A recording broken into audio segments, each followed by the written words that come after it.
Metodología de diseño. Uy, siguen entrando todavía gente. Bueno, ¿qué información? Como toda metodología de diseño, nosotros vamos a necesitar disponer de alguna información.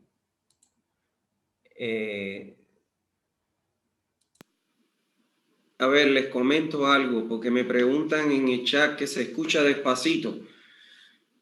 Van a disculpar, pero me hice una prueba de ELISA, sigo con COVID, estoy todavía positivo a COVID y además me hice una tomografía y estoy con una neumonía, todavía sigo con neumonía y bueno, tengo afectado el 20% de mis pulmones, entonces la verdad que no puedo esforzarme mucho más de lo que hago.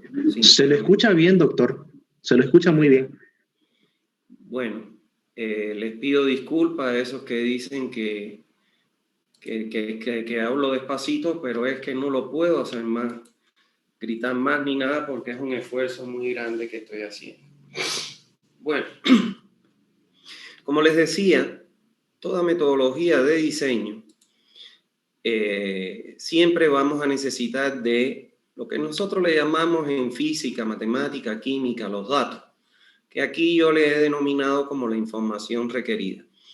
Como ustedes conocen, esta información es muy amplia. O sea, no es con 2, 3 datos, sino que requiere de mucha amplitud en cuanto a la información. Entonces vamos a ir detallando de a poquito cuál es la información que se necesita para diseñar una red de distribución. ¿Está bien? Entonces, en primer lugar, lo primero que necesitamos es un mapa en planta donde se definan las calles, como vemos aquí con sus nombres, cada una de ellas, los manzanos, aquí que serían estos rectángulos de color rosado, los manzanos. Si existe, como lo hay aquí en Santa Cruz, otra delimitación que son las unidades vecinales, pues también debemos considerar las unidades vecinales. ¿Por qué es importante esto? Es importante porque vamos a suponer que nuestra área de cobertura incluye 2 o 3 unidades vecinales. Muchas veces cuando uno va al INE a buscar la información de la población que está en esa zona, el INE tiene la información de las unidades vecinales, la cantidad de población que tiene. Por eso es que es importante que se defina todo tipo de diferenciación de la zona que exista, donde se va a colocar la red, porque esa información es muy importante a la hora de visitar el INE para obtener la población actual. Entonces hay que tener un plano planimétrico, como vemos aquí, donde aparezcan las calles, los manzanos, los nombres de cada calle, aparezcan las unidades vecinales, ¿está claro? Todo tipo de diferenciación de la zona que exista en el lugar. En segundo lugar, debemos tener montado en ese plano planimétrico el plano topográfico con curvas de nivel, como se ven aquí, y esas curvas de nivel deben estar espaciadas como máximo cada 50 centímetros, preferiblemente si es menor el espaciamiento, es mucho mejor porque tenemos más información. No se olviden que hoy en día eso se monta en un software que se llama el Autodesk LAN, que él te pide el espaciamiento y te lo puede dar cada 5, cada 10, cada 15, cada 20 centímetros. Mientras más curvas de nivel tengamos entre estas, más información, por supuesto, de la topografía más precisa, de la topografía de la zona vamos a tener. Entonces, este plano es importante porque aquí nos va a permitir identificar dónde está el punto más alto dentro del área de cobertura. Por ejemplo, si ustedes se fijan acá, aquí tenemos la 398.50, esta es la 399.50. ¿Qué quiere decir? Que en este sector es que nosotros vamos a ubicar, como estoy indicando aquí, nuestro tanque de almacenamiento, que siempre lo vamos a ubicar en los puntos más altos. Y además nos va a identificar cuáles son aquellos puntos bajos que tenemos que colocar purgas y cuáles son los puntos altos donde tenemos que colocar válvulas ventosas. En tercer lugar, debemos tener información sobre los niveles freáticos en la zona de cobertura. O sea, cuando nosotros mandemos a hacer el estudio de suelo para saber qué tipo de suelo y, bueno, lógicamente tenerlo en cuenta a la hora del cómputo métrico y presupuesto, porque no es lo mismo excavar en terreno natural que excavar en roca. Entonces ahí aprovechamos y le decimos a la empresa que está haciendo el estudio de suelo y que está sacando las muestras que por favor que nos identifique a qué profundidad se encuentra el nivel freático. Recuérdense que eso es importante, sobre todo si es que nosotros vamos a utilizar la perforación de pozos para la extracción del agua del acuífero. En cuarto lugar, y además que es importante, ¿por qué? Porque si vamos a excavar y nuestra zanja que está a una profundidad de 80 centímetros, el nivel freático la supera, entonces corremos el riesgo que se nos inunde la zanja y tengamos que prever también un sistema para la extracción de esa agua, de manera que tal que los operarios puedan trabajar en seco. En cuarto lugar, debemos tener o contar con los datos actuales de la población regional y local. Estos datos de población actual, ya ustedes conocen que nosotros vamos al INE y conjuntamente con estos datos de población actual que solicitamos, también vamos a pedir el índice de crecimiento de la población, o sea, I minúscula, y lógicamente con esta población actual nosotros vamos a poder definir, según la tabla de la norma, cuál es nuestro periodo de diseño, como ya aprendimos. En sexto lugar, necesitamos el área de la zona de cobertura, o sea, el área total. Esto, si ustedes se recuerdan, yo les dije que se convertía en un límite espacial y que nosotros teníamos que solicitar a la empresa, a la cooperativa o al privado que nos está contratando para diseñar la red de agua potable, tenemos que solicitarle cuál es el área que ellos quieren que nosotros le vayamos a cubrir con nuestra red de distribución. Y eso se pide, lo que se pide es la poligonal del área de cobertura con el servicio que ellos quieren que nosotros diseñemos. Esto es importante, ¿por qué? Porque si ellos después se extienden a partir de nuestra red fuera de esta área, lógicamente que va a tener problemas el servicio que quieran prestar fuera del área. Y a la hora de que nos quieran reclamar, pues nosotros ya está definido el área por ellos que querían que cubriéramos con nuestro servicio. Como séptima información, debemos tener un análisis cualitativo y cuantitativo de las fuentes de agua. Fíjense que hablo en plural. Nosotros siempre vamos a tener que buscar las posibles fuentes de agua potable. O sea, si existiera más de una, tenemos que estudiarlas todas. ¿Por qué? Porque, bueno, al final nos vamos a quedar con aquella fuente que tenga la mejor calidad, pero además con aquella fuente que nos dé las cantidades necesarias para nuestro proyecto. ¿Está claro? Entonces hay que hacer un análisis cualitativo, o sea, de la calidad de las fuentes y de la cantidad de agua que nos puede aportar esa fuente. Como octavo elemento está el levantamiento del sistema de abastecimiento de agua existente, indicándose la capacidad nominal del mismo. Si por alguna casualidad nosotros nos solicitaran diseñar un sistema de agua potable para una población que ya existe, pero que no tiene ese servicio, sino que cada cual acarrea agua de donde puede, de un río, de un arroyo, una quebrada, de una noria, etcétera, o un pozo somero, entonces nosotros tenemos que hacer ese levantamiento e indicar la dotación que actualmente están utilizando.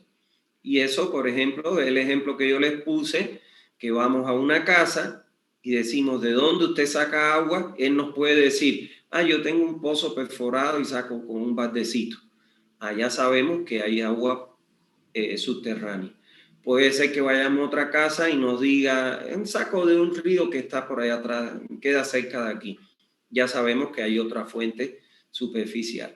Y, por ejemplo, hacemos un levantamiento de su capacidad, le preguntamos al que saca del pozo, por ejemplo, cuántos baldes usted saca al día, y conociendo la capacidad del balde, supongamos que nos dice saco 10 baldes, y el balde de 10 litros, entonces está sacando 100 litros por día.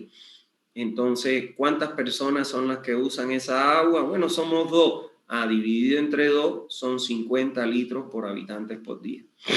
Y esa es la dotación utilizada que nos sirve para, en ese rango que nos da la norma, e inclusive la disminución en un 20%, tomar la decisión de cuál va a ser nuestra dotación actual de partida. Como noveno punto, un levantamiento topográfico de las condiciones sanitarias de la localidad. Es lógico que no esperemos que si no hay un sistema de agua potable exista alcantarillado, porque no es lo primero que se construye. Lo primero que se construye es el sistema de agua potable.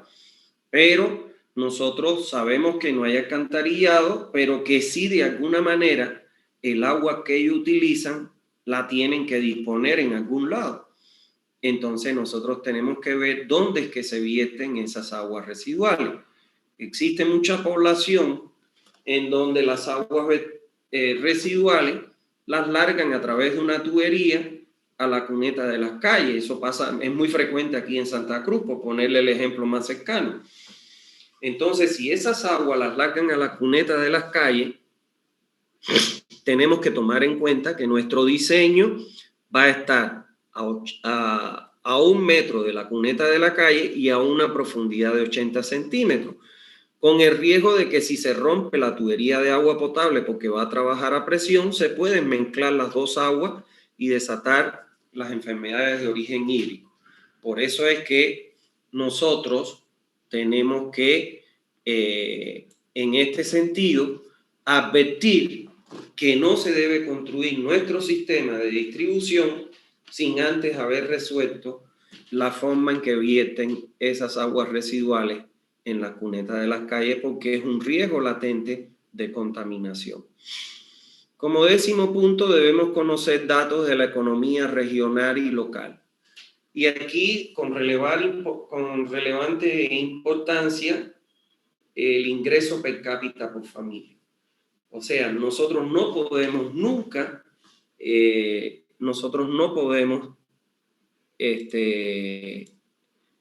desvincularnos del aspecto económico, o sea, de cuáles son los recursos que la población que vamos a servir disponen para pagar el servicio que nosotros le vamos a diseñar. Y esto es tan importante, señores, como que nos puede llevar a que si tienen los recursos necesarios, le colocamos el agua en las acometidas de las casas, en las aceras. Pero si no tienen los recursos para ellos poder costear el costo de una acometida domiciliar, entonces le pondremos piletas públicas en las esquinas. Lo que no podemos hacer nosotros es que si ellos disponen, por ponerle un ejemplo, de 100 pesos para pagar el servicio de agua, diseñarle un sistema que tengan que pagar 150, 200 pesos. Porque, lógicamente, como no tienen los recursos, pues va a fracasar el sistema que nosotros diseñemos. Necesitamos también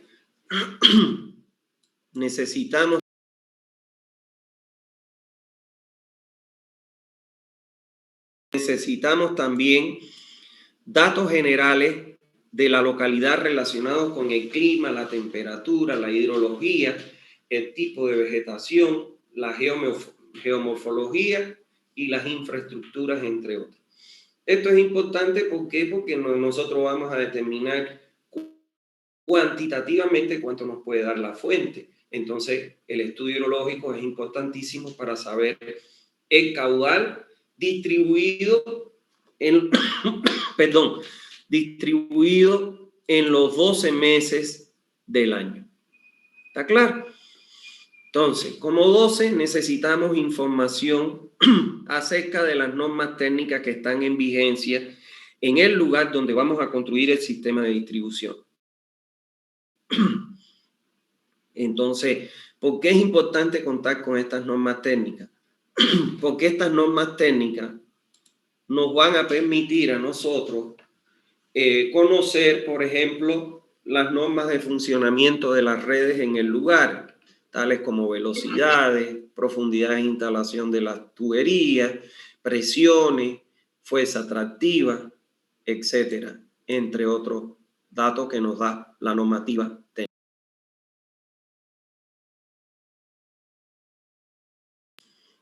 Bueno, también necesitamos conocer información acerca de las instalaciones que estén soterradas en la zona, tales como gas, electricidad, teléfono.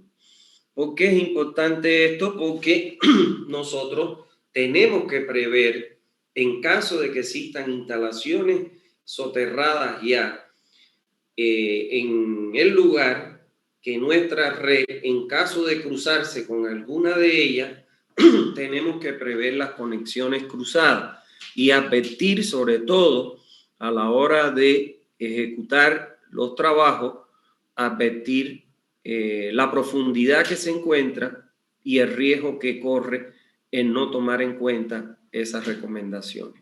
¿Está bien? Otra información que necesitamos es la de las características del suelo donde se va a construir la red. Esto es importante porque como les decía, no es lo mismo el costo de excavar una zanja en terreno arcilloso, arenoso, a tener que excavar una zanja en terreno rocoso. Entonces nosotros no podemos nunca obviar el tipo de suelo que tenemos, porque eso puede repercutir a la hora de ejecutar que nosotros hayamos contemplado menos dinero que el que cuesta realmente a la hora de hacer la excavación. ¿Está bien? Y por último, nosotros debemos identificar a todos los usuarios de la red de abastecimiento. Tenemos dos formas. Una forma, aquí les quiero aclarar algo. Muchas veces cuando usted tiene un plano que obtiene de la alcaldía, no siempre está actualizado. A mí me pasó en Cospail, pedí el plano y cuando empezamos a hacer el levantamiento de los tipos de usuarios que iba a tener la red, nos dimos cuenta que el plano estaba totalmente obsoleto, o sea, que no estaba actualizado. Entonces aquí usted tiene dos maneras. Una, de plantearle a la comisión topográfica, porque ellos para hacer el estudio topográfico pasan por todas las calles haciendo el levantamiento topográfico y pedirle, entregarle una copia de un plano de todo el área de cobertura y que ellos indiquen, por ejemplo, donde pasen, vamos a suponer que en esta esquina hay un hotel, le pongan un cuadrito y pongan hotel. Aquí en intermedio hay una cafetería, le pongan cafetería. Y entonces de ahí nosotros podemos hacer el levantamiento e identificar los usuarios que vamos a tener en la red. Recuérdense ustedes, he visto muchos proyectos. Por ejemplo, yo iba a construir, me presenté para la construcción de un proyecto en Mairana y realmente solo consideraban en el sistema de alcantarillado, porque era para el alcantarillado, solo consideraban domicilio.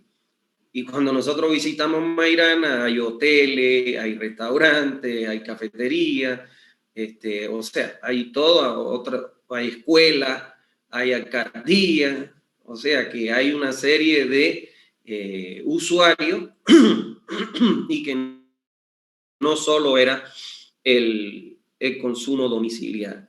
lo cual cuando revisamos el caudal, lógicamente el caudal que habían concebido era un caudal inferior al que realmente iba a ser incorporado a la red, y sobre ese caudal inferior habían dimensionado la red, lo cual no era correcto. ¿Por qué? Porque te va a dar un diámetro menor y, por supuesto, cuando le pases el caudal real, tomando en cuenta a todos los usuarios, ya ese comportamiento no es el mismo, cosa que nosotros advertimos con un escrito para que lo tomaran en cuenta las personas que hicieron el proyecto. ¿Está bien? Bueno, una vez que recopilamos toda esa información que se dice fácil, pero no se hace fácil, porque requiere mucho trabajo e inclusive requiere recursos económicos, porque para hacer un estudio topográfico tiene un costo. Para hacer un estudio de suelo tiene otro costo. Y además, para hacer un levantamiento, si es que usted lo quiere hacer, de todos los usuarios y usted quiere visitar el área de cobertura por seguridad, también tiene otro costo. Entonces, una vez que usted reúne toda esa información, entonces ya está en condiciones de realizar el diseño. Vamos a ver cuáles son los pasos que se deben seguir para diseñar una red de distribución de agua potable. Bueno, lo primero que nosotros debemos hacer es indicar en el mapa general, o sea, en el plano planimétrico de la zona, el trazado de la red, donde ahí aparezca ¿qué cosa? La ubicación de las tuberías principales. Recordar que la tubería principal es la que contornea, encierra, enmarca o anilla toda el área de cobertura. Fíjense ustedes que es esta de color rojo que encierra o anilla o enmarca todo el área de cobertura. Las tuberías secundarias, que son aquellas que salen de las principales a conformar lo que se conoce con el nombre de las mallas o los circuitos. ¿Está claro? Es esta de color azul, que en este caso me está conformando dos circuitos. Y las tuberías distribuidoras, que aunque aquí no están en el plano definitivo, sí se coloca. ¿Por qué? Porque para el cálculo no las considero, porque ya ustedes conocen que se le llaman tuberías de relleno. Claro, en un circuito tan pequeño como este, yo las pondría y las consideraría todas las tuberías, pero en un circuito grande, en las cuales no se deben considerar, entonces, pero al final esas tuberías tienen que pasar, por ejemplo, por aquí no hay, pero ¿y cómo voy a entregar agua a estos usuarios? Tengo que colocar una tubería distribuidora. Aquí no hay, pero ¿cómo voy a entregar agua a estos usuarios? Tengo que colocar aquí una tubería distribuidora. Esas tuberías, como ustedes conocen, se le llaman tuberías de relleno y de preferencia su diámetro debe estar entre 2 y 3 pulgadas, principalmente 3 pulgadas. En este plano se deben enumerar todos los nodos, mírenlo aquí, que yo les dije que los nodos se deben enumerar con números, porque imagínense ustedes cuando ustedes hagan un proyecto grande que tenga hasta 1000 circuitos, entonces supongamos que tiene cuatro tuberías, un circuito, estamos hablando de 4 nodos por circuito. Entonces es mejor enumerarlo con números. Recuérdense que se le denomina nodo a aquellos puntos donde se interconectan las tuberías entre sí. Y si, por ejemplo, yo tuviera aquí un tanque o un pozo y entregaría directo el agua a la red, este punto donde yo conecto la salida del pozo del tanque también se convierte en un nodo. ¿Está bien? Fíjense ustedes aquí en este plano cómo a las tuberías yo le llamo ya con la denominación, por ejemplo, las tuberías principales, yo le llamo TP-1, o sea, es la tubería principal número 1. Yo les sugiero que hagan eso porque eso les va a permitir a ustedes tener un censo, más que a ustedes, a la empresa, cuando usted le entregue el proyecto, tener un censo de las tuberías que tienen, los diámetros, las válvulas, o sea, de su patrimonio que va a tener enterrado. A las tuberías secundarias, fíjense que le llamo TS de tubería secundaria -1. Es la tubería secundaria número 1. ¿Está bien? A los nodos le denomino con un número 1, 2, 3, 4, 5 y 6. Y a los circuitos, fíjense ustedes que yo le denomino con letras romanas. Circuito 1, circuito 2 con números romanos, perdón. Así sucesivamente. ¿Está bien? Este era el primer paso que nosotros hacíamos en el Hardy-Cross, que ahora comienza a ser el primer paso de, la metodología grande que estamos viendo. ¿Está bien? Bueno, en el segundo paso voy a indicar en el plano de trazado de la red, o sea, en el anterior, le voy a sumar ¿qué cosa? La ubicación de las válvulas ventosas. Fíjense que yo voy a ubicar las válvulas ventosas en los puntos altos. Fíjense que el punto más alto que tiene la red, si se recuerdan, era aquí, que era la 390. Entonces aquí voy a colocar una válvula ventosa. A las válvulas ventosas yo les llamo VV número 1, o sea, válvula ventosa número 1. Si tuviéramos otra válvula ventosa sería VV-2, válvula ventosa número 2. Entonces, ubico las válvulas ventosas. Como principio, se localizan en el punto más alto de la red. De la red. ¿Por qué? Porque en esos puntos más altos, el aire que ingresa al sistema de tubería, o sea, a la red, se va a ir a acumular en un bolsón, como una bolsa de aire, en los puntos más altos. Si yo no coloco válvula ventosa aquí, y aquí se forma un bolsón, estas acometidas cercanas a ese bolsón de aire, cuando abran los grifos le va a salir una mezcla de aire con agua, y entonces nosotros le vamos a cobrar como si fuera agua cuando también está pasando aire. Entonces, por eso es que yo recuerdo que les dije en una clase, si no se lo repito, de que cuando ustedes tengan en sus casas, que ustedes abran el grifo y frecuentemente sale aire o aire mezclado con agua, entonces hay que visitar a la empresa que preste el servicio en esa zona y reclamarle que en su casa constantemente está saliendo aire por las tuberías. ¿Para qué? Para que ellos vayan e instalen una válvula ventosa. Ese reclamo se hace en una oficina que se llama ODECO, Oficina de Defensa al Consumidor. Al igual que las válvulas ventosas, se deben colocar las válvulas de regulación. Según la norma, si ustedes se recuerdan, las válvulas de regulación se deben colocar en las intersecciones de las mallas principales.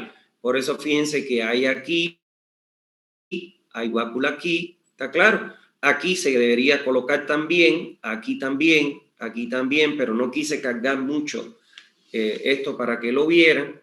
O recuérdense que las válvulas, según la norma, dice que se deben colocar cada 800 metros si es que la densidad es menor a 250 habitantes por hectárea. Y en el caso que sea mayor, cada 1500 metros. ¿Está claro? Entonces, se colocan las válvulas. El objetivo que tienen estas válvulas de regulación es que, por ejemplo, si en este tramo se produce una rotura, usted cierra aquí y corta el paso del agua de este tramo, lo que les va a permitir a los operarios trabajar en seco en la reparación de esa rotura sin afectar el servicio en el resto del área de cobertura. O sea que las válvulas de regulación me minimizan el paro de servicio por reparación o mantenimiento en el área de cobertura. Asimismo, también se deben ubicar los hidrantes.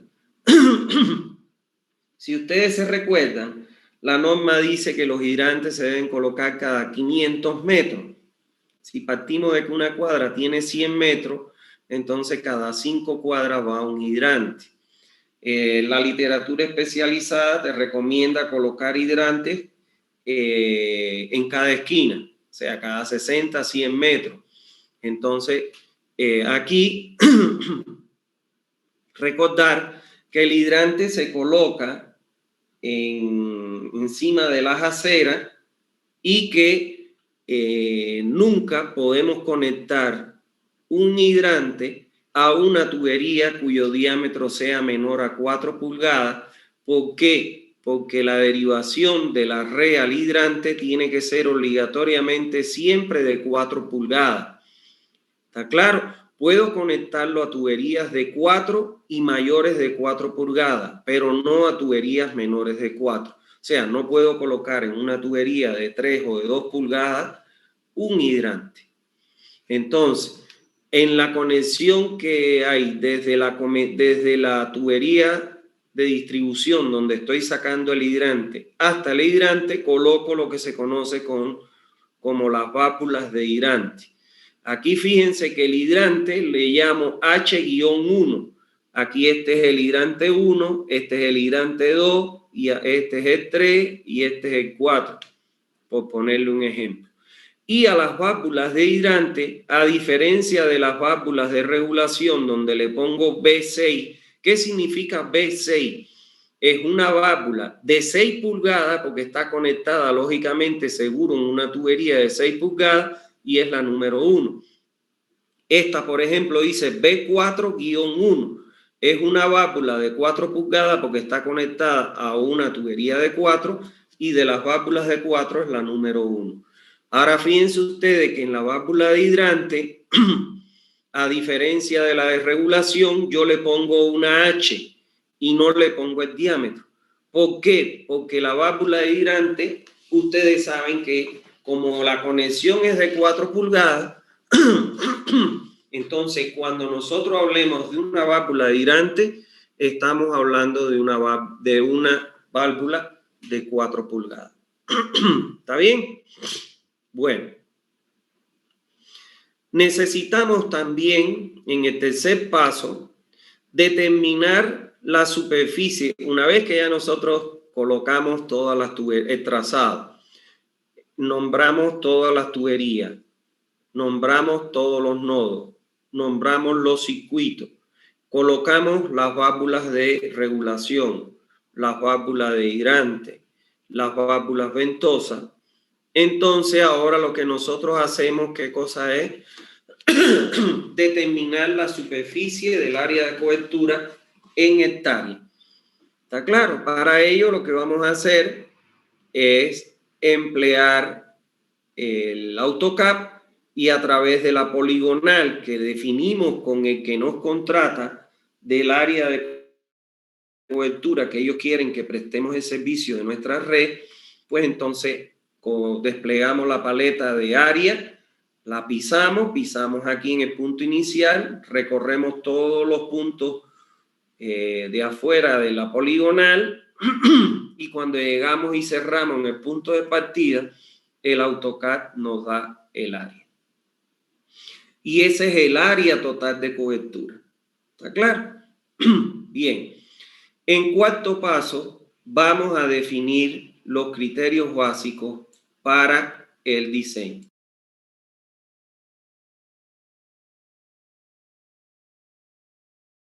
En primer lugar, vamos a colocar la población actual. Fíjense que esto que vamos aquí a resumir o definir es lo que nosotros colocamos ya dentro de la planilla. O sea, que ya estamos levantando información para cargársela a nuestra planilla de cálculo.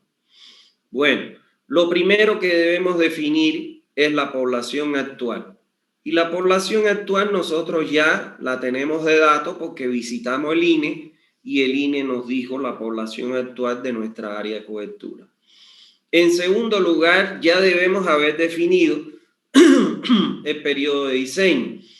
Entramos en la tabla de la norma para la red de distribución porque es lo que estamos diseñando y con la población actual definimos el periodo de diseño según la norma.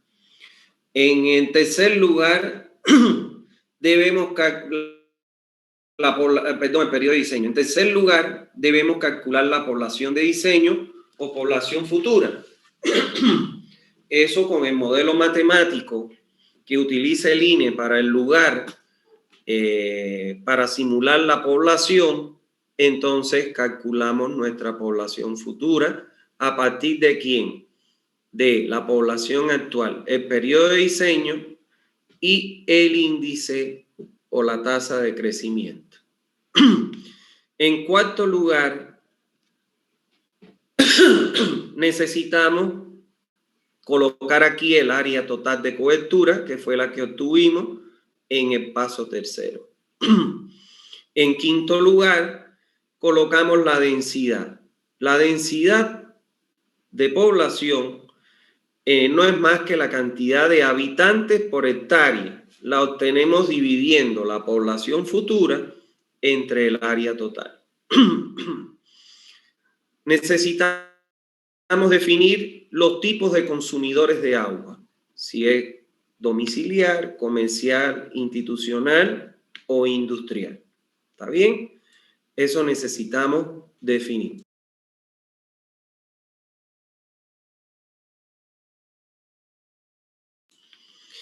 Bueno, en séptimo lugar necesitamos ya definir nuestra dotación media diaria de uso domiciliario. Esta dotación ingresamos en la tabla que nos da la norma con nuestra población actual y definimos la dotación media diaria. En octavo lugar, necesitamos definir la dotación comercial. Tenemos que identificar los tipos de comercio y entrar en las tablas que ustedes ya conocen y definir para cada tipo de comercio su dotación comercial.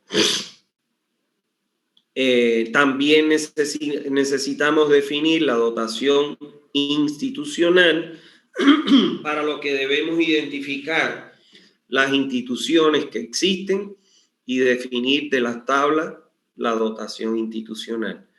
Y por último, debemos hacer lo mismo con la dotación industrial, para lo que debemos identificar los tipos de industria y, lógicamente, definir el tipo de industria y de las tablas identificar su dotación industrial.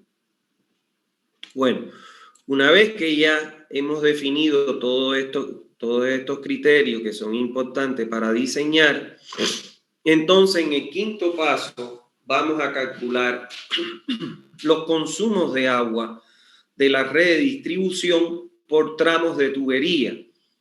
Y para ello vamos a seguir los siguientes pasos. Esto es lo que ustedes me preguntaban, que cómo yo puedo definir el consumo para cada tramo de tubería. ¿Está bien? Entonces, para definir eso, lo primero que debemos hacer es obtener el área de influencia de cada tramo de tubería a partir de subdividir el área de cobertura aplicando ya bien sea el método de la bisectriz o el método de la mediatriz. Y atiendan acá. ¿Cuál es la bisectriz o qué nos dice el método de la bisectriz? El método de la bisectriz nos dice que una línea biseca un ángulo si es que lo divide ese ángulo en dos ángulos iguales. Si yo tengo aquí que este ángulo en el nodo A es de 90 grados, la línea bisectriz de ese ángulo es aquella que me divide el ángulo en dos ángulos iguales de 45 grados. Si tuviera que esto en vez de ser 90 fuera 60 grados, pues entonces la bisectriz es aquella que me divide en dos ángulos de 30 grados cada uno. ¿Está bien? Este es el método que más nosotros utilizamos, el que más se utiliza en el cálculo de las redes de agua potable. Ahora, ¿qué me dice el método de la mediatriz?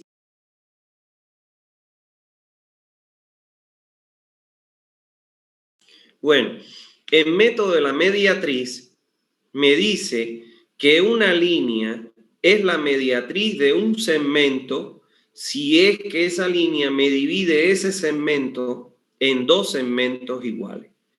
O sea, EF será la mediatriz del segmento AB si es que la distancia que hay de A a F es igual a la de FB. ¿Está claro? Ahora, para efectuar esta división, como les decía, el método que vamos a aplicar y que es el que más se aplica, el que siempre se aplica, es el método de la bisectriz. Entonces, para realizar la subdivisión, se toman como referencia los circuitos que tiene la red. En este ejemplo, fíjense que tenemos dos circuitos. ¿Está claro? Es importante tener presente, como ya les había dicho,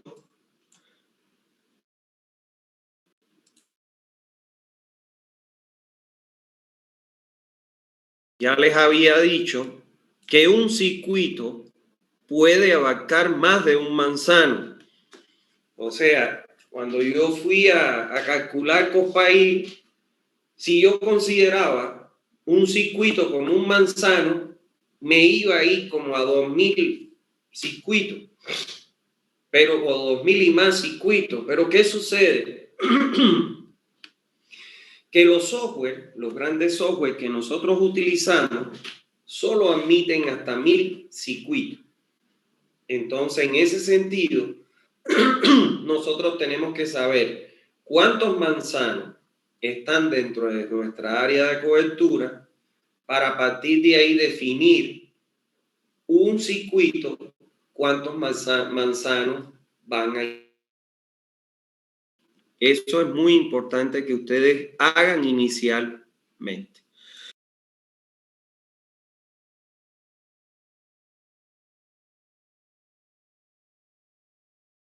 Bueno, como ustedes pueden ver aquí, en este caso, cada circuito está compuesto por 4 manzanas. Entonces, ¿cómo nosotros vamos a hacer esta subdivisión? Y atiendan acá. Vengo al nodo 1, vamos a suponer que es 90 grados, y trazo su bisectriz, que es 45 y 45 a ambos lados. O sea, es la línea. Y trazo una línea, la largo de forma clarita, ¿no?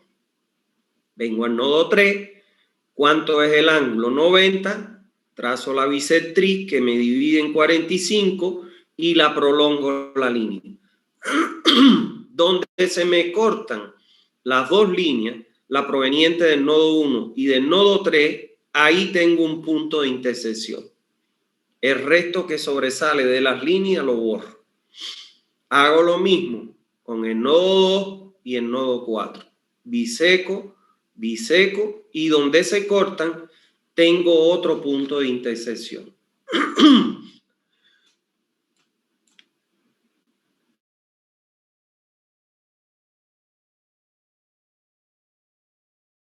Entonces, ¿qué voy a hacer?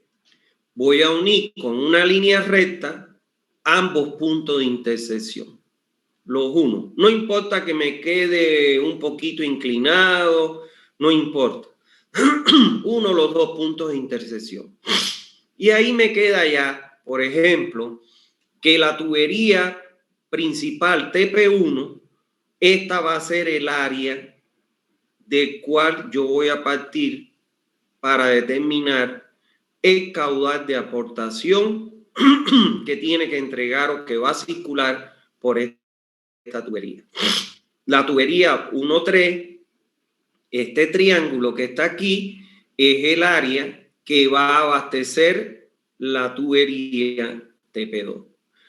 Aquí en la tubería 3-4 tengo, como es una tubería común a los dos circuitos, el área que va a alimentar la tubería TC1 sería esta área del circuito 1 más esta otra área del circuito 2. Y así sucesivamente. Entonces, en el inciso C, una vez que ya yo hice obtuve la distribución de las áreas para cada tramo de tubería, entonces ahora voy a determinar esa área de influencia del tramo de tubería en hectáreas.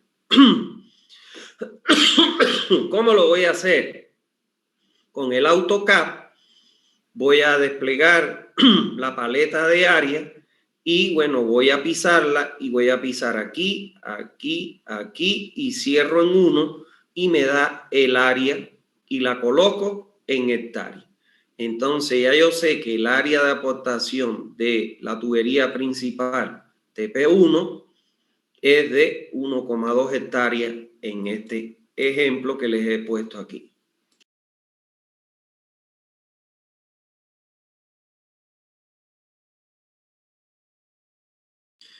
En el caso de la tubería TP2, que es esta que va del nodo 1 al nodo 3, cuando yo calculo su área, me da 0,6 hectáreas y lo coloco aquí. En el caso de la tubería 3-4, el área de influencia que ella va a aportar el caudal a todos los que se asienten en esa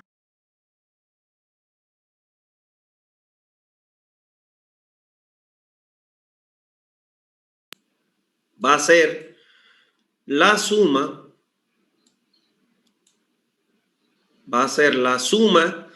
de esta área de 1,4 más esta otra que bueno es 1,4. Entonces el área que va a dotar de agua la tubería TC1 es de 2,8 hectáreas. Y así sucesivamente. ¿Está bien? Ahora, en el inciso C, voy a calcular el consumo de agua que le corresponde a cada tramo de tubería. ¿Qué significa eso? El caudal que debe circular por el tramo 1-2, o sea, por la tubería TP1, para abastecer toda la población que se asiente dentro de esta área. ¿Está bien? Esa es la interpretación física del cálculo del consumo de agua que le corresponde a cada tramo. Cuando yo calcule el consumo de agua que debe circular por la tubería TP1, al final lo voy a colocar con una flecha que sale del nodo final y voy a indicar ahí el caudal que se va a quedar en este tramo, que es el dato que ya yo le daba en el ejemplo que hicimos en clase. Entonces, para realizar este cálculo, se recomienda usar esta tabla que vemos acá, de la cual vamos a ver ahora su memoria de cálculo correspondiente a cada una de las 11 columnas que la componen. Entonces, vamos a ver columna por columna. Por ejemplo, en la columna número 1, que es esta que está aquí, vamos a colocar el nombre que le asignamos al tramo de tubería. Por ejemplo, tenemos el tramo TP1, que va desde el nodo 1 al nodo 2, TP1. Ponemos aquí TP1. Tenemos el tramo TP2, ponemos aquí TP2. Tenemos el tramo TP3, ponemos TP3. Tenemos el tramo TS1, ponemos TS1. Y así sucesivamente ponemos todos los tramos de tubería que componen nuestra red de distribución. Yo les decía que muchas veces la gente no valora el trabajo que lleva a realizar el diseño de una red. Eso lo van a encontrar cuando salgan al mercado, lamentablemente. Pero lo que sí nosotros tenemos que hacer es un trabajo muy cuidadoso para que no se nos quede ninguna tubería, ningún tramo de tubería y no nos equivoquemos en la información que levantamos de estos planos. Ahora, en la columna 2, ¿qué vamos a colocar? Vamos a colocar el número del nodo que inicia el tramo. Si estamos hablando de la tubería TP1, ¿cuál es el nodo que inicia el tramo? Y aquí nosotros prácticamente estamos definiendo el sentido de circulación del flujo que nosotros suponemos cuando hacemos el balance de caudales. Estamos diciendo que el nodo que inicia el tramo de la tubería TP1 es el nodo 1. Y en la columna 3 colocamos el nodo final del tramo de tubería. Y por ende, el tramo TP1 finaliza en el nodo 2. Entonces, fíjense ustedes aquí. Tramo TP1, tubería principal 1. Nodo inicial, el 1. Nodo final, el 2. Entonces, ya nosotros intencionalmente debemos colocar una flechita aquí que indica que el agua va a circular desde 1 hasta 2. Si vamos a la tubería TP2, nodo inicial 1, nodo final 3. Aquí debemos colocar una flechita que indica que el sentido de circulación del agua es de la tubería 1 hasta la 3. Y ahora fíjense ustedes, llegamos al tramo TP3, nodo inicial 2 y nodo final 4. Indicamos con una flechita que viene en esta dirección. Y de TPTS1, nodo inicial 3, nodo final 4. Indicamos con una flechita que el agua viene de 3 hasta 4. Y así sucesivamente. ¿Está bien? En la columna 4. En la columna 4 vamos a colocar el valor del área de influencia del tramo de la tubería que estamos analizando. ¿Está claro? Entonces, por ejemplo, para la tubería 1-2, el tramo TP1, perdón, la tubería TP1 comprendida entre el nodo 1 y 2. ¿Cuál es el área de influencia? 1,2 hectáreas. Y lo colocamos aquí. Para la tubería TP2, ¿cuál es el valor del área de influencia? 0,6. Colocamos aquí 0,6. Para la tubería 2-4, ¿cuál es el área de influencia? 0,5. Colocamos 0,5. Para la tubería TS1, ¿cuál es el área de influencia o de aportación de esta tubería de agua a los usuarios? 1,4 más 1,4, 2,8. ¿Está bien? ¿Se entendió eso, no?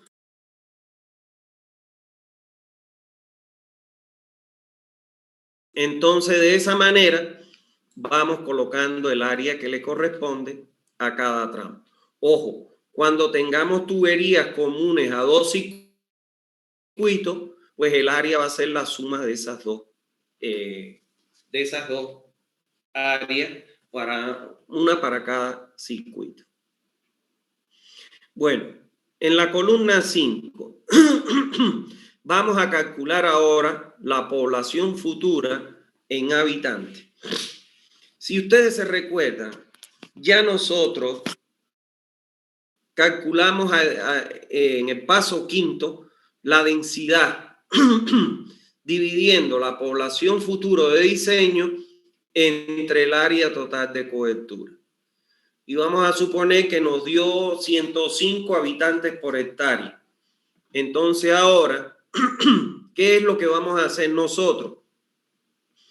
¿Cuánto va a ser del total de la población futura que nosotros calculamos?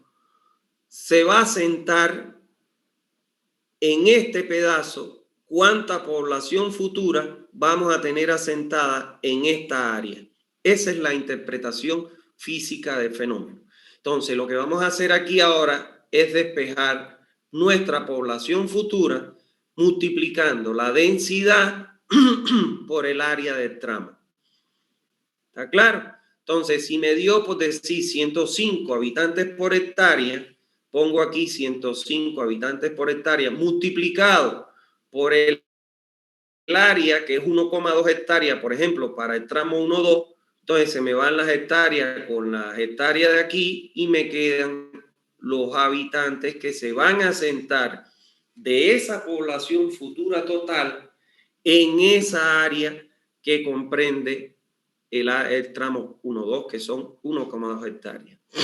Y eso se va a repetir cuando calculemos la tubería TP2, el tramo 1-3, va a ser los 105 multiplicado por el área del tramo, que es 0,6. Y así sucesivamente. ¿Está bien? Y lo que estamos obteniendo es, del total de la población futura que se va a asentar en todo el área, cuánto se asienta de ese total en un futuro, qué población se va a asentar en este pedazo que hay aquí, en esta otra área que hay aquí, en esta otra área que hay aquí, y así sucesivamente. Y eso es lo que calculamos en la columna 5. En la columna 6 vamos a calcular el caudal medio diario.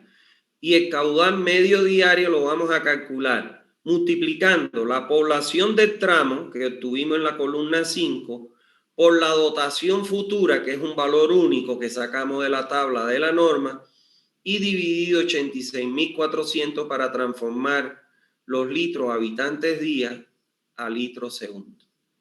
Y entonces colocamos aquí cuánto sería el caudal que tengo que entregar a esta población futura que se asienta en ese tramo. Cuando vayamos a calcular en la tubería TP2, o sea, del nodo 1 al nodo 3, vamos a multiplicar la población que obtuvimos aquí por la dotación que es única y dividido entre 86.400. Y así sucesivamente obtenemos los caudales medio diarios. Que estos caudales medio diarios es un caudal de origen domiciliario. En la columna 7 vamos a calcular el caudal máximo diario. Y para calcular el caudal máximo diario de la tubería TP1, vamos a multiplicar el caudal medio diario de la columna 6 por el coeficiente de irregularidad diaria, que voy a sacar un solo coeficiente de la tabla que ya ustedes tienen, entrando con la población futura total del área, no con esta del pedacito de aquí, sino la población futura total, y obtengo un valor de K1. Entonces multiplico ese K1 por el caudal medio diario. Ese K1 por el caudal medio diario de aquí, obtengo el máximo diario. Y así sucesivamente. En la columna 8 voy a calcular el caudal máximo horario, que es el caudal pico, multiplicando ¿qué cosa? El máximo diario que obtuve en la 7 por K2, donde K2 es el coeficiente de irregularidad horaria, que lo obtengo de la tabla que ustedes ya tienen, ingresando con la población futura total de todo el área, no con esta del pedazo, la total. ¿Está bien? Y es válida para todos. Entonces, de esa manera obtengo el caudal máximo horario. En la columna 9 voy a obtener el caudal comercial más el caudal institucional. Caudal comercial, caudal institucional. Entonces, vamos a suponer que dentro de esta área, por eso es que cuando yo hago el levantamiento topográfico, les digo, me ponen con un cuadrito qué tipo de consumo diferente al domiciliar tenemos en esas unidades vecinales. Aquí, por ejemplo, para el tramo TP1 y en su área me cae una escuela y una cafetería. Yo calculo el caudal de la escuela, como ya ustedes conocen, que sería para los estudiantes y los empleados, la suma de los dos, y el caudal de la cafetería, que es el número de clientes que atienden y de los empleados. ¿Está claro? El número de ventas que tienen en la cafetería promedio diario, más el caudal correspondiente a los empleados que atienden esa cafetería. Y eso me dio en la escuela 0,30 y en la cafetería 0,10. Como aquí yo voy a colocar el consumo comercial institucional, la escuela es institucional, la cafetería es comercial, entonces lo sumo los dos, 0,3 más 0,10 y aquí es 0,40. Supongamos que en el tramo TP2 solo hay domicilio, le pongo un 0. O sea que solo voy a colocar en aquellos tramos que exista un caudal comercial institucional su valor en su respectiva fila y columna de caudal comercial institucional. ¿Está bien? Lo mismo voy a hacer en la columna 10. Se va a colocar el caudal industrial que existe en el tramo objeto de análisis. Si estamos hablando de una ciudad organizada, generalmente no vamos a encontrar industria dentro del sector domiciliario. Para ello siempre una ciudad organizada construye ¿qué cosa? Construye un parque industrial y en ese parque industrial se colocan todas las industrias. Entonces, cuando tú vienes acá, dice aquí en la tubería TP1 no hay industria, aquí le vas a poner un 0. Y lo correcto sería que donde hay domicilio no existan industrias y que entonces usted considere el caudal industrial en el área contemplada para el parque industrial. En la columna 11 vamos a colocar el caudal de diseño del tramo. Y ese caudal de diseño del tramo va a ser igual a la suma de ¿quién? Del consumo máximo horario, que es el pico, más el caudal comercial institucional, más el caudal industrial. ¿Está claro? Si es que la población fuera mayor a 10.000 habitantes, le sumaríamos el caudal contra incendio. Y entonces aquí colocamos el valor del caudal de diseño del tramo. Y este valor es el que vamos a colocar con una flechita que sale al final del tramo, ese valor del caudal de diseño del tramo 1-2. Como inicia en el tramo 1 y termina en el tramo 2, entonces eso significa que el agua va de 1 a 2 y en el 2 sacamos una flechita que sale de la red y ahí le vamos a colocar este caudal de diseño del tramo. Y este es el caudal que ustedes me preguntaban en clases anteriores, y el caudal que aparece en el ejemplo cuando yo les di ya el circuito con una flechita que indicaba que salía de ese nodo. ¿Está bien? Al final de cada tramo. Entonces,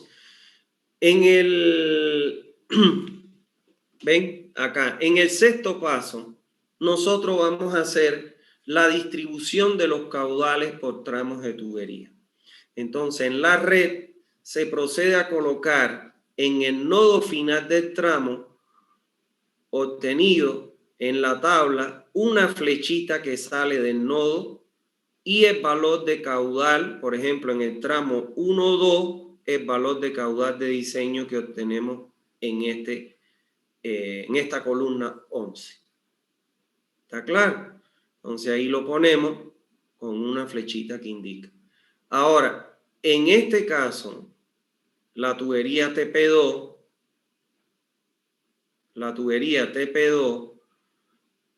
es la tubería final, la tubería TP2. En este caso tenemos que el agua circula desde la 1 a la 3, entonces indicamos en el nodo 3 con una flechita que sale y vamos a colocar el caudal que circula de 1 a 3. O sea, este caudal de diseño del tramo que calculamos aquí. En el caso específico de la tubería en nodo 4, aquí viene un caudal que viene de 2 a 4 y un caudal que viene de 3 a 4. Entonces viene este de 2 a 4 y un caudal que viene de 3 a 4. Entonces, ¿cuál va a ser el caudal de diseño que voy a colocar aquí? es la suma del caudal que viene de 2 a 4, o sea, este valor que tengo aquí, más el caudal que viene de 3 a 4, que es este. Y lo sumo y lo pongo con una flechita que caudal en litros por segundo, que significa, como es común a dos tuberías, este nodo es la suma de lo que viene de esta tubería y más la suma de lo que viene por esta tubería secundaria. ¿Está bien eso? Entonces, eso es importante. Bueno, aquí es importante tener presente que la suma de todos los caudales que salen al final del nodo, o sea, el caudal de 1 a 2, más el caudal de 1 a 3, más el caudal de 2 a 4, más el caudal de 3 a 4, más el caudal de 4 a 6, más el caudal de 5 a 6, más el caudal de 3 a 5,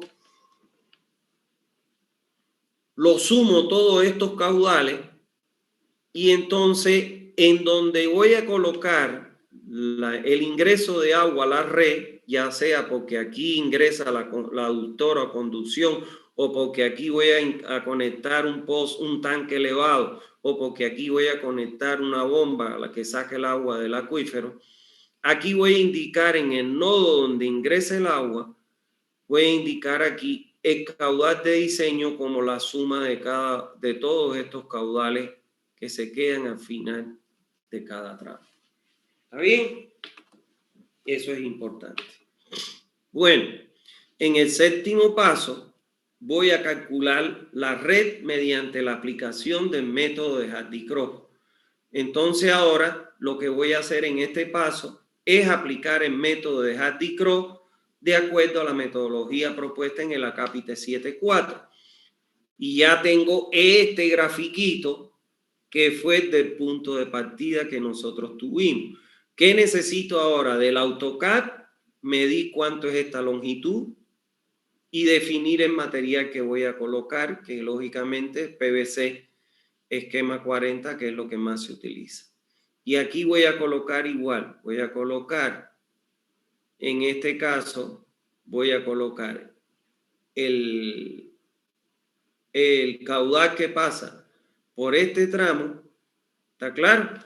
Y así sucesivamente, voy entonces a colocar aquí la distribución de caudales con la flechita que ya definí, colocando los caudales que circulan por cada tramo. ¿Está claro? Entonces, a partir de ahí, aplico el método de Hardy-Cross. Si es un proyecto nuevo, con este caudal que circula por aquí, yo voy a calcular, a partir de utilizar la velocidad media, que es 1,15, voy a calcular el diámetro por la ecuación que ya ustedes tienen en su cuaderno o en su libro. ¿Está bien? Y entonces ahí voy a definir el diámetro para cada tramo. ¿Está claro? Y ya tengo no solo el diámetro, mido la longitud del AutoCAD para cada tramo, coloco la longitud además. Y entonces los caudales que salen al final del tramo y el caudal total de diseño que ingresa por el punto donde vaya a colocar el tanque, el pozo con su bomba o donde voy a incorporar la tubería de aducción. Y ese es el esquema punto de partida para aplicar el método de Hardy-Cross. En el octavo paso voy a calcular ya las dimensiones de mi tanque de almacenamiento en caso de que vaya a colocar tanque, y este cálculo lo van a hacer de acuerdo a la metodología que ya nosotros vimos en el Acápite 6.7 del capítulo 6. En el noveno paso voy a diseñar la estación de bombeo. En la estación de bombeo, ¿qué tengo que definir? Bueno, cuando yo aplique Hardy-Cross, ya ahí yo puedo calcular la carga de la bomba en caso que vaya a colocar una bomba. Como que aquí, en caso que vaya a colocar un tanque, ya yo sé la altura del tanque cuando aplico el método de Hardy-Cross. Entonces, una vez que ya yo tengo definido supongamos que va a ser por bombeo directo a la red, entonces voy a diseñar la estación de bombeo con las recomendaciones que se dan en el capítulo 8. Lo mismo ocurre con el diseño de la tubería de aducción. Este diseño se realizará siguiendo las recomendaciones que se dan en el capítulo 10, o sea, todo lo que vimos en la clase anterior. Y por último, en el paso 11, voy a colocar las conclusiones del diseño, donde en ello que debo incluir, bueno, en mi informe que voy a hacer o en mi proyecto, tengo que incluir toda la información referida al diseño, incluido la memoria de cálculo, o sea, todos los criterios que yo tomé en cuenta, los datos o la información requerida que saqué de toda mi investigación. Y además voy a colocar la memoria de cálculo, que es lo que le he propuesto con estos pasos en el proyecto. Tiene que estar bien definida la memoria de cálculo. Voy a, además, al proyecto enriquecerlo con todos los planos para la ejecución del proyecto. O sea, el plano en planta, donde ya ustedes, bueno, van a poner para cada tramo, bueno, ya conocen el nodo inicial, el nodo final, el tipo de tubería, ya le van a colocar el diámetro y la longitud de cada tramo. Y bueno, los planos, en este caso, por ejemplo, detalle de la excavación de la zanja y detalle de acometida, etcétera, todo lo que tenga que ver para la ejecución de este proyecto. En tercer lugar, vamos a indicar las especificaciones técnicas y constructivas del proyecto. O sea, ahí vamos a especificar todas las especificaciones técnicas y constructivas. Por ejemplo, si voy a tener, en este caso, que excavar zanja donde existe nivel freático alto, entonces voy a decir que lo primero que tengo que hacer es construir, implementar un sistema de well point para poder sacar el agua, y toda la parte técnica y constructiva. Voy a ponerlas dentro de las especificaciones en materia de la tubería, por ejemplo, en el caso de las tuberías de PVC, esquema 40 de alta carga, etcétera, etcétera, etcétera. En el inciso D voy a colocar el manual de operación del sistema de diseñado. O sea, cada cuánto debo, si tengo purgas de lodo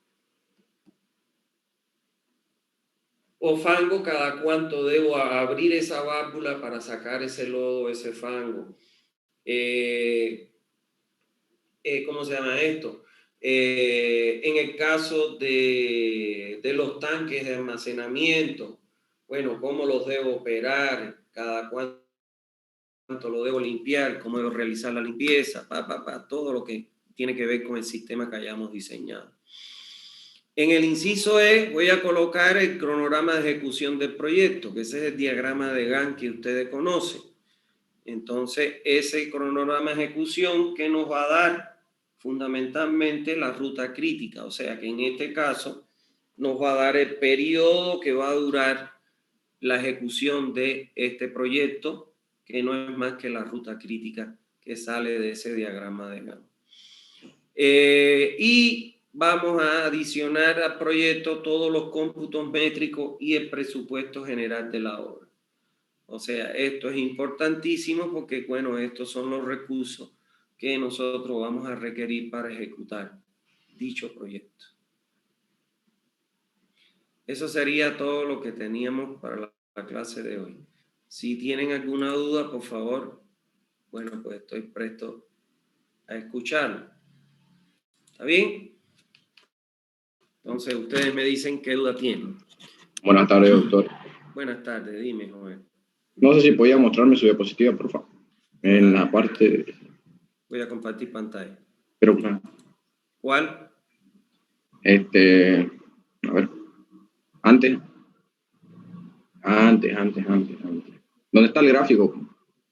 A ver. Antes de la... Ahí. Ya.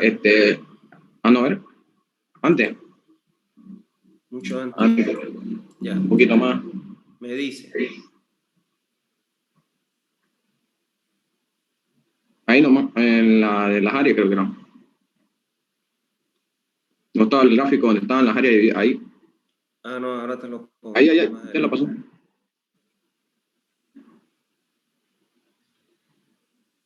Ahí. Ah.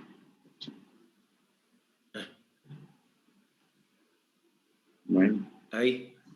Ahí. Yo quería saber si estos nodos inicial y final son con respecto a lo que nosotros suponemos, ¿no? Es la suposición inicial, claro. Por eso yo les decía, cuando tú dices, para colocar el caudal que sale, cuando tú dices, por ejemplo, que el nodo inicial es el 1 y el nodo final es el 2, ya ahí tú estás haciendo la suposición inicial de cómo va a circular el agua en nuestra red. O sea, aquí ya le puedes colocar una flechita indicando que el agua va desde el nodo 1 hasta el nodo 2 y que el nodo 2 es el nodo final del tramo TP1. Y ese es el que voy a colocar con una flechita cuando calcule el caudal del tramo. Voy a colocar aquí una flechita que sale del tramo y le voy a colocar este valor que está aquí. No sé si eso te satisface. Ingeniero, ¿y por qué colocó el caudal comercial institucional junto? Ah, no, porque lo que he puesto aquí, por ejemplo, el tramo 1-2 de la tubería TP1, nodo inicial 1, nodo final 2, en este tramo. ¿Qué caudal comercial institucional tengo? Puedo poner una columna más y poner caudal comercial y otro caudal institucional. Lo que pasa es que la norma, cuando habla de caudal comercial, ya incluye el institucional. Pero, ojo, usted puede poner como columna 10, en la 9 caudal comercial, en la 10 caudal institucional y después recorre a la 11 el industrial y a la 12 el de diseño, ¿no? Lo puede separar, pero la norma los trata juntos. Entonces aquí, ¿qué aporte diferente tengo en este tramo de domicilio? Ah, una escuela y una cafetería. La escuela es institucional y la cafetería es comercial, lo sumo los dos. 0,30 más 0,10 y coloco aquí el valor comercial institucional como 0,40. ¿Me entendiste, no? Sí. Disculpe, también esas áreas son o sea, porque no sé cómo parecen esas delimitaciones de área. Ajá. Parecen perspectiva, pero son delimitaciones nomás. Porque imagínese, mire, se está cortando el domicilio ahí como un corte oblicuo ahí. O eso es de algo. Claro, pero ¿sabe qué pasa? Que lo que tú estás, así es como se hace para hacer la simulación. Y entonces ya tú sabes que, por ejemplo, todas estas que están aquí, estas casas que están aquí van a ser las acometidas, las tengo que sacar de la tubería TP2. Ahora, cuando yo trace mi línea aquí de la tubería de distribuidora, estas que están aquí, este frente hasta aquí, los voy a conectar acá. Pero estas que están acá, lógicamente las voy a conectar aquí, pero ¿por qué? Porque están dentro de esta otra área. Es como una división que tú haces para poder tener control del caudal que va a pasar por cada tramo a partir del área. Y eso, disculpe, ¿eso se lo limita en la vida real? O sea, en el terreno, así como lo estaba viendo ahí, o es nomás No se lo delimita en el terreno. En el terreno ya cuando usted va a ejecutar y usted ve este plano, usted sabe que estas casas que están aquí las va a conectar con acometida de TP2, porque es TP2 quien lo alimenta. Y estas casas que están aquí las va a conectar a esta tubería distribuidora, porque no lo va a conectar de acá. Entonces, no es que se delimite en el terreno, sino más o menos tú tienes una idea, ¿no? Porque ya de aquí tú puedes sacar del plano hasta qué distancia está aquí. Y entonces, bueno, ya aquí no hay problema porque aquí ya se alimenta directo de esta tubería distribuidora. Es una división que uno hace en el área, una subdivisión para hacer el cálculo hidráulico, la simulación. Pero ya después tú lo vas a conectar siempre a la tubería que pasa por enfrente de cada casa. Disculpe, otra pregunta. Dime. Usted mencionaba también cuando vendían dos tuberías, ¿no es ahí? Como por ejemplo el nodo 4, cuando decía que el TP3 y el TC1 se tendría que dividirnos ahí. El TP5 no involucra, ¿no? Depende. Si tú dices que aquí el agua va de 6 a 4, esta viene de 2 a 4, esta viene de 3 a 4 y esta viene de 6 a 4, entonces la que sale de aquí sería la suma de TP2, TS1 y TP5. ¿Me entendiste? Va a depender de cómo viene el agua. De cómo tú supones inicialmente el sentido de circulación del flujo. Recuérdate que después Hardy Cross te lo va a corregir, ¿no? Igual que los software grandes. Pero inicialmente, si en tu esquema tú dices, el agua viene de 1 a 3, de 3 a 4, y después viene de 3 a 5, de 5 a 6 y de 6 a 4, y esta viene de 2 a 3, entonces la flecha que sale aquí es la suma del caudal que viene por TP3, por TC1, por TP5. Pero si tú dices, por aquí viene de 3 a 4 y viene de 2 a 4 y va de 4 a 6, entonces aquí solo va a ser la suma de TP3 más TS1. Por eso es que yo les digo que en la medida en que usted va diciendo nodo inicial 1, nodo inicial 2, ¿qué significa eso? Que el nodo final es 2, o sea que el agua va a circular de 1 a 2. Usted le debe colocar una flechita para que ya le quede claro que el agua circula de 1 a 2. Y así sucesivamente. ¿Te acuerdas cuando vimos el ejercicio que hacemos la distribución de caudales y además de circulación de flujo que la fijamos nosotros? Y aquí, cuando nosotros estamos definiendo esto, ya nosotros a la vez estamos definiendo el sentido de circulación. Por eso yo les recomiendo que pongan una flechita que diga de 1 a 2. Aquí, por ejemplo, dice que es de 1 a 3. Entonces, porque el nodo final es 3, le ponen una flechita y ya tienen el sentido de circulación supuesto por ustedes, que no tiene por qué ser el definitivo, porque Hardy Cross te lo va a corregir con el signo menos que tiene delante el diferencial de caudal. ¿Me entendiste? Sí. ¿Alguna otra duda que tenga? Doctor, buenas tardes. Yo tenía una duda. Pasa de que estamos avanzando, ¿no es cierto? Y yo sigo el avance con el libro y el tema 9 no lo hemos avanzado. Quería saber si eso va a entrar en el examen final o no lo vamos a avanzar. El tema 9 es donde hay una metodología y ejemplo de cálculo de la bomba, ¿no?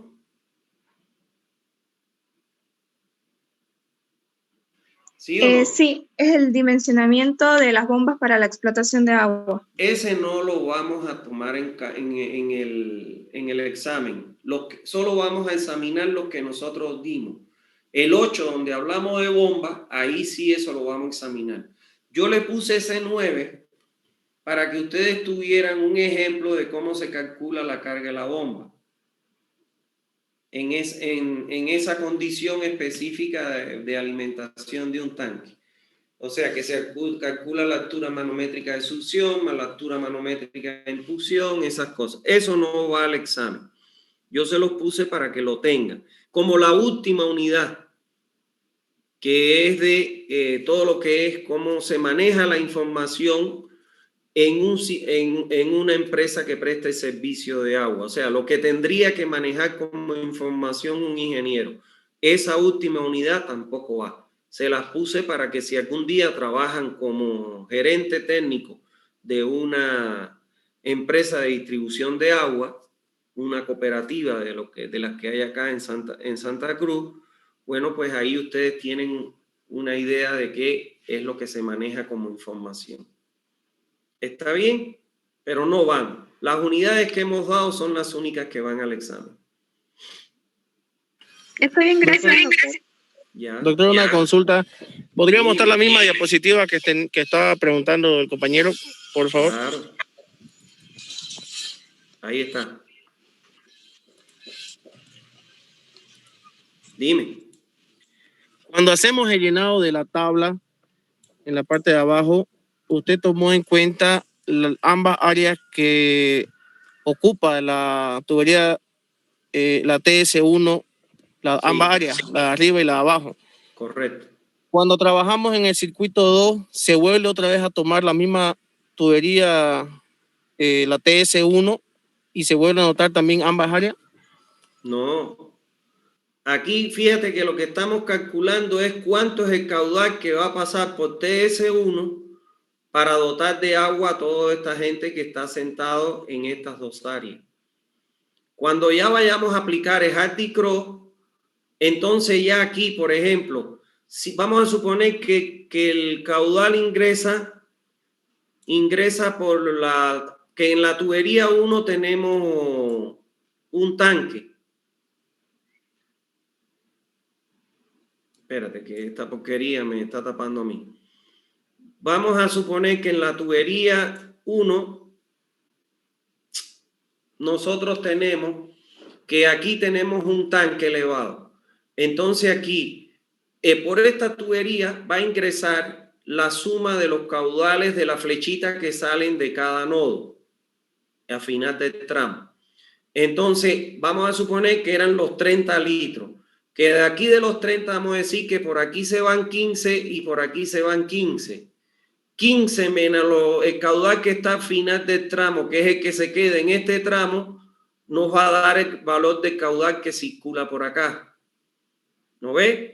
Ahora venimos por acá y decimos 15 menos lo que se queda en este tramo, que es aquí en el nodo 3, con una flecha que sale. Eso nos va a dar un caudal. Vamos a decir, la mitad viene para acá y la otra mitad viene para acá. Ahora, cuando llegamos aquí decimos la suma de lo que viene aquí más lo que viene por aquí, le restamos lo que se queda al final del nodo 4 y es lo que nos va a venir por este tramo. ¿Te acuerdas? Ese es el balance.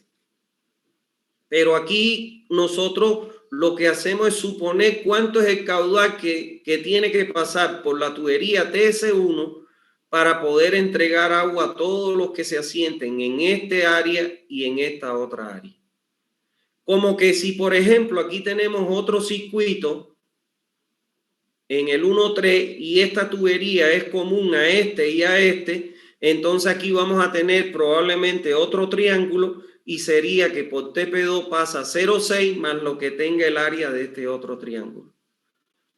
Aquí no es que cuando vayamos al circuito 4, eso solo es en el Hardy Cross. ¿Me entendiste o no? Sí, doctor, lo entendí. Muchas gracias. Ya. Bueno, ¿alguna otra duda que tenga? Ingeniero, disculpe. Dime. Días atrás le robaron el medidor a mi abuela y bueno, hizo la llamada correspondiente y le están cobrando, le están descontando en 5 facturas. 5 facturas le van a descontar el costo del medidor. Y yo lo cuestioné porque usted dijo que los medidores son de la empresa que brinda el servicio. Y ellos me dijeron lo contrario y bueno, me puse a investigar. Y dice que el jefe de departamento de Zaguapá dice que los medidores son responsabilidad del asociado. ¿Dónde estaba el medidor? ¿En la acera o dentro de la casa, en el jardín? La acera. En la acera. Entonces no es responsabilidad del dueño de la casa. Es responsabilidad de la empresa porque está en un área de dominio público. Ellos tenían que proteger ese medidor para que no se lo robaran. ¿Qué va a hacer usted? ¿Contratar un sereno para que no se roben el medidor de la calle? No. Ellos es una viveza de ellos. Yo te recomiendo. ¿Ya tú le mandaste una carta o no? No. Haz una carta a Odeco, si es de Zaguapá, a Odeco de Zaguapá, donde diga, en mi domicilio sustrajeron el medidor que se encontraba en las aceras, en área de dominio público. Entonces, me repusieran el medidor. Entonces, si ellos te cobran, ya que te van a dar la respuesta que te dieron por escrito. Con esa respuesta que tiene por escrito, tú vas a ir y tomas una foto de donde está el medidor en la acera y vas a ir a Odeco, fíjate, a Odeco de la Autoridad del Agua, si mal no me equivoco, estaba en la Beni entre segundo y tercer anillo, y vas a hacer una carta de reclamo que te están cobrando un medidor que está colocado en área de dominio público, que no es responsabilidad del usuario, porque está en área de dominio público, y que tú consideras injusto porque ese medidor quien lo tenía que proteger era la empresa que presta el servicio. Y ahí los van a encender a ellos. Es una viveza de Zaguapá. Son maleantes. Sí. Te voy a hacer una historia para que tú sepas. Yo lo cuestionaba y ellos seguían con lo suyo. Claro, es una viveza de ellos. Te voy a hacer una anécdota para que tú conozcas. Hubo una época en que se empezaron a robar los medidores de Zaguapá, del área de Zaguapá. Se robaron un montón de medidores. ¿Y qué hicieron? Eran los mismos trabajadores de Zaguapá los que se los robaban, los plomeros. Se los robaban los medidores. Y entonces ellos los pintaban y los llevaban a una empresa, a una ferretería que se dedica a vender esos medidores, que es la ferretería Carlita. Los llevaban ahí y vendían los medidores, los muy sinvergüenza. Y al final, cuando se hicieron las investigaciones, eran los mismos trabajadores de Zaguapá que se lo estaban robando y los vendían en la ferretería Carlita. ¿Me entiendes? Entonces, hay algo que es claro. Si el medidor está dentro de tu área privada y se lo roban, tú eres responsable. Pero si el medidor está en área de dominio público, que es las aceras, porque el área pública es de acera a acera, de barda a barda, de la barda de tu casa a la barda del vecino que está enfrente de ti. Eso ya no es responsabilidad tuya, porque eso está en área de dominio público. Es una sinvergüenzura y una viveza de Zaguapá. Sí, seguro. Y me mencionaron un contrato donde yo me hago cargo del medidor y cosas así. Sí, pero si está dentro del domicilio. Claro, imagino que sí. ¿Quién firmó el contrato? Porque al tanto. Yo te voy a explicar algo. Acá, los medidores, cuando uno firmaba el contrato, los medidores siempre estaban dentro de los domicilios. Entonces, tienes que ver de que ese contrato dice que el medidor dónde está. ¿Está claro? Y entonces, hace un tiempo que la Superintendencia del Agua, producto de que le tiraban agua caliente, que no dejaban ingresar a los domicilios a medir, indicó que sacaran los medidores fuera. Y cuando ya los sacan fuera, no es responsabilidad tuya. Están en área de dominio público. Entonces tú no vas a poner ahí a un vigilante para que vigile el medidor nada más. Es responsabilidad de ellos protegerlo y que no se pierda. Y te puedo seguir haciendo historia. Cuando uno compraba antes, los medidores venían con su protección. La fábrica te vendía el medidor y te daba su protección. Y aquí las cooperativas, ¿qué es lo que hicieron? Te ponían el medidor y te vendían la protección cuando venía incluido en el mismo costo. Te lo digo porque yo trabajé un año dentro de una cooperativa. Todas esas matufias que ustedes le llaman así, yo las conozco, pues yo estaba dentro de una cooperativa. ¿Cuántas veces yo no me peleé con los directivos porque no podían hacer eso? Por ejemplo, se lo compraban a la Slumber, que ahora es la Lao, es la marca, una marca brasilera. Y venían las cajas de medidores y venían las cajas de protectores. Y entonces ellos vendían el protector aparte. No, son maleantes, son. maleantes son. Vete a Odeco. Busca Odeco en Santa Cruz. Estaba, ahora he visto por ahí que está por al lado, he visto ahí que hay una casa de Mario Cronenberg del MAS, por donde está la pizzería Río entre segundo y tercer anillo de la Beni. Por ahí estaba Odeco. Vete a Odeco y dile, mira, me pasa esto y esto. A ver qué te dicen. Gracias, ingeniero. Lo tendré en consideración. ¿Está bien? Pero deben ellos reaccionar. No es correcto eso. Ahora, ¿tú tienes ese contrato que firmaron? No, es en casa de mi abuela. Yo no vivo con ella, Pero debería ya- pedirle. No, hay un contrato. Deme para leer el contrato.